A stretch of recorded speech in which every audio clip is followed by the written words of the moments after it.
This is the ECOVACS Deebot N8 Plus. Basically a Roomba knockoff, and I love it. Okay, so the first thing that we're going to be discussing, looking at quickly here, is the bag. It looks like this is a bag system. Some of them have bagless systems.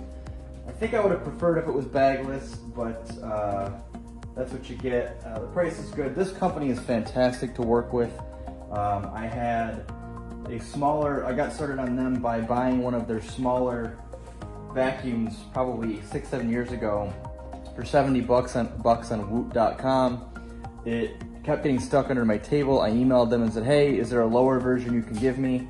And they actually gave me 2 higher versions of basically a $300 unit for 70 bucks. Then that one ran over a bunch of dog poop in the house because my dog pooped on the floor and got a mess everywhere. And I said, hey, is there a cleaning program you have to sanitize this thing? You know, I'll clean it up the best I can, mail it to you, can you do the rest?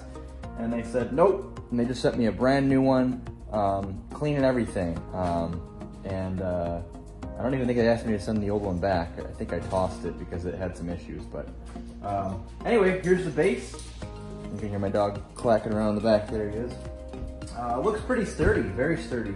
Bottom of it has some rubber feet, like you'd expect. There's something on the bottom here. I don't quite know what that is yet. Power cord goes in the back here. And I don't think you're meant to undo this. This appears to be the channel for the suction. But you know, I don't know for sure. I haven't had this self-emptying one before. Bag goes in the top here. It looks like you press down, opens it up. That's really nice. Went with white because it kind of blends with the light wood I have in my house. All right, I want to move this aside. There's probably an infrared sensor or some sort of non-visible light that sends a signal into this from the unit so it can find its home easily. The real nice thing about this particular unit is that it's got the mapping feature on it, so it's no longer just guessing where it's going to go. It actually matches your room and maps it out, so it knows exactly where to go every time. All right, here's that mat once again. That probably goes under the unit. I'll deal with that later. Next is the accessories. Okay, pop that open. I'm trying to go quick so we don't make this video super long. No one wants to watch these things forever.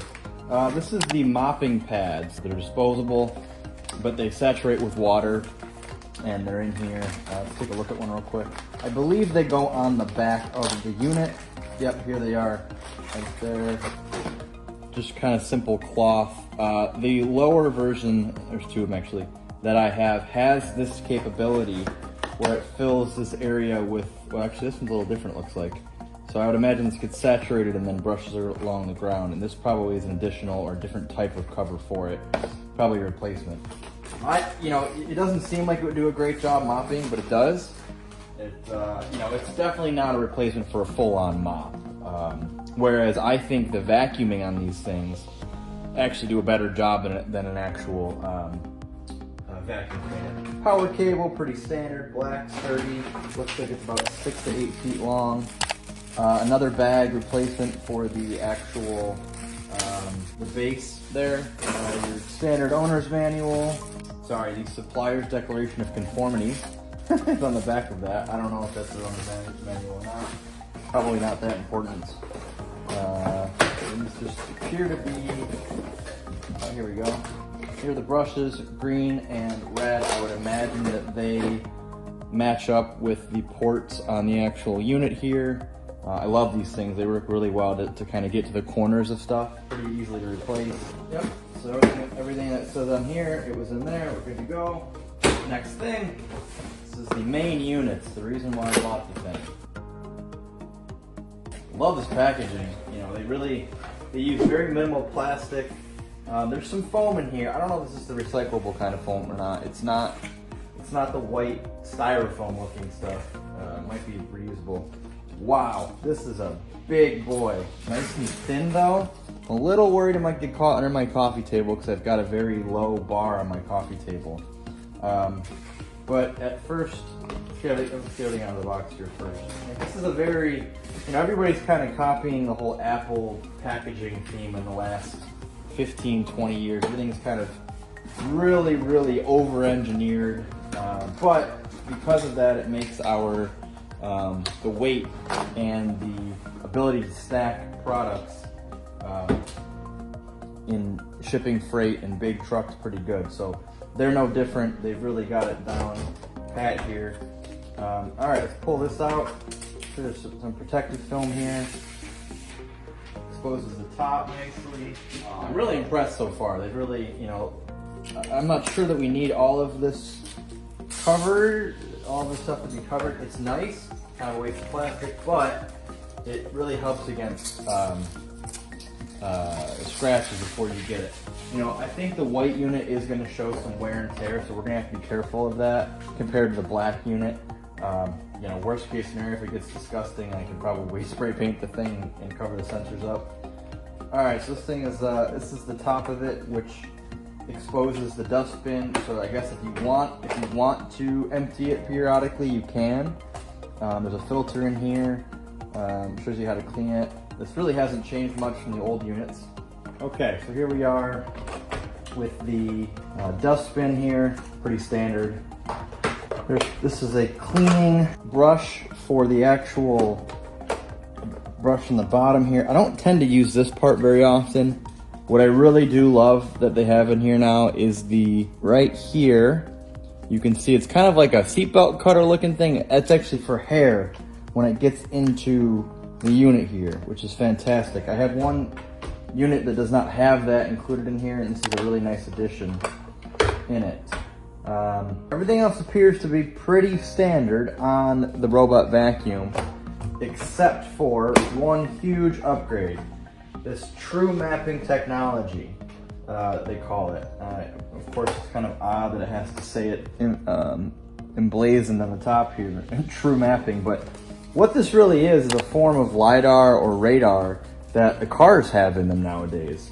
So this thing drives around the room and shoots out certain LiDAR, radar signals. It goes in the top here. It looks like you press down, opens it up. And this radar shoots out, maps the actual room.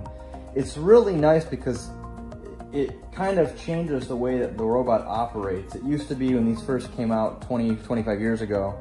I think the first one we had, no, it would have been about 20 years ago. I think the first one I got as a kid was, my mom got the actual Roomba, and that was probably early 2000. It would just drive around and randomly hit into things, and eventually it would cover all the area, you hoped. And it did a pretty good job. Problem is it ended up kind of banging into delicate things and damaging them. It wasn't efficient. It took a lot longer to do the job. So these things now have their own little unit that shoots it out, maps it out. You can actually go into the app, and any area you don't want it to drive to, you can kind of scratch out. So for example, if you have a rug that it keeps getting stuck on, you know, a small carpet, a small area rug, or something like a doormat. Doormat is a really good example of that. You basically go in the app and you tell it not to go there, and it knows. It also saves different floors and different rooms. So I've got about, 7 or 8 rooms in the house. My first floor is all one piece. If I want to put it on the second floor, those 4 or so rooms, it will map out and then know where to go. And if I want to say stay out of this room today for whatever reason, I just open up the app, on my phone and tap. So I think that's it for right now for the unboxing. I just want to show you guys, what it came with. So that's the base unit that this will drive up on, and probably it'll go in forward like that, sitting there. This will suck it all out. Although it must suck it out and then drive back in, because the port is probably on the back right here. It looks like it sucks it out of here. That's kind of cool. Okay, so yeah, it rolls up and then it sucks it out of that area and gets in here. Then probably every week or two, because there's so much cat hair, it will have to be empty. But it comes with your standard stuff. The dustbin goes inside of it, your mopping unit. I'm a little bit underwhelmed at first blush at the mopping unit, just simply because my much cheaper version already has the exact same technology. I would have thought by now it has something a little more like a reservoir in there, like the Roomba Scuba does, which I think they actually discontinued that, but we'll see. I've always been happy with the mopping capabilities of the other one before, so we'll see how that goes. Yeah, I'll catch you guys after I've had it and used it for a little while, and hopefully this was useful.